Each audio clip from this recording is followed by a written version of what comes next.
যশোরের অভয়নগরে গণভোট ও আসন্ন জাতীয় সংসদ নির্বাচন উপলক্ষে এক মতবিনিময় সভা অনুষ্ঠিত হয়েছে। বৃহস্পতিবার সকালে উপজেলা পরিষদের সভাকক্ষে গণভোটে জনগণকে উদ্বুদ্ধকরণ ও নির্বাচনকালীন আইন-শৃঙ্খলা পরিস্থিতি বিষয়ক এই সভার আয়োজন করা হয়।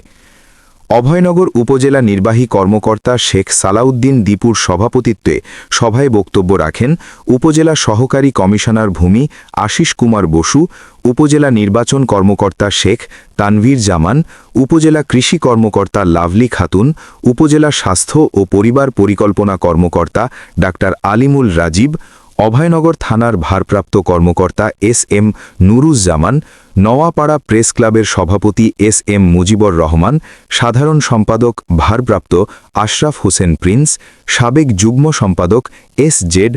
মাসুদ তাজ। এছাড়াও উপস্থিত ছিলেন উপজেলা এবং নওয়াপাড়া পৌরসভার বিভিন্ন দপ্তরের কর্মকর্তা কর্মচারী ও স্থানীয় গণমাধ্যম কর্মীরা।